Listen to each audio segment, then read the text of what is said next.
Lumière sur Collective Music Charity, c'est une association née au printemps dernier sous la houlette d'un musicien, Pierre-Étienne Michelin, batteur de Michael Jones quand même. La clé de sa réussite, des notes de partage et de solidarité, on découvre le projet avec Pierre-Étienne Michelin, bonjour.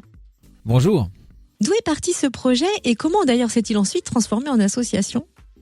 Alors en fait, il a commencé en mars 2020, au début du confinement, parce que j'ai été stoppé net en pleine tournée avec Michael Jones, et j'ai décidé de lancer une petite ritournelle de percussion harmonique en appelant mes copains, en disant envoyez-moi une petite participation, une petite inspiration de ce que vous voulez.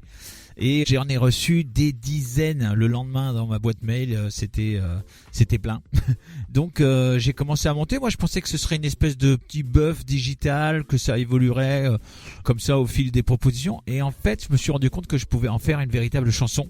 Donc j'en ai fait une chanson qui s'appelle Le Clan des Confinés. Je pensais que c'était un coup de chance. Alors j'ai réitéré l'expérience et ça a marché 9 fois. Et à chaque fois c'est incroyable. Je suis à chaque fois ébahi par les propositions et les idées des gens, parce que chaque personne devient compositrice de sa propre partie, quoi. Le 9e clip est sorti le 19 mars dernier avec un parrain de renom au profit de quelle association ? Alors en fait, c'est pour l'association française du syndrome de Rett, parce qu'à chaque fois, en fait, j'ai décidé depuis le 5e de reverser tous les revenus de chaque clip à une association solidaire humanitaire. Donc à chaque fois, il y a un parrain. Il y a eu Amixem, il y a eu Michael Jones, il y a eu Natacha Saint-Pierre sur le 8e.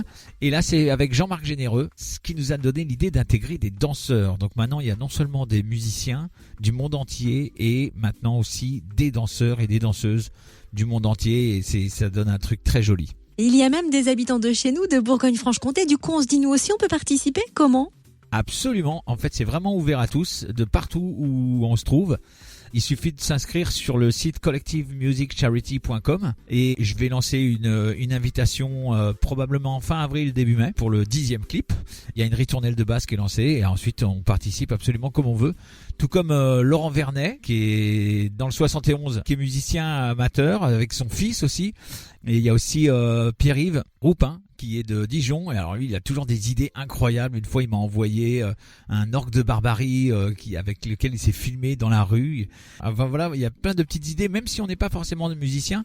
Et j'insiste sur un truc, c'est que même si on n'a pas forcément de studio d'enregistrement ou de super micro, je donne sur le site un petit tuto pour s'enregistrer, même avec son portable, de manière à ce que ça résonne pas trop pour que je puisse utiliser le son dans le mix après. C'est tentant. Merci en tout cas Pierre-Étienne Michelin, fondateur de Collective Music Charity. On vous encourage d'aller voir le clip sur collectivemusiccharity.com. Allez-y, c'est juste délicieux.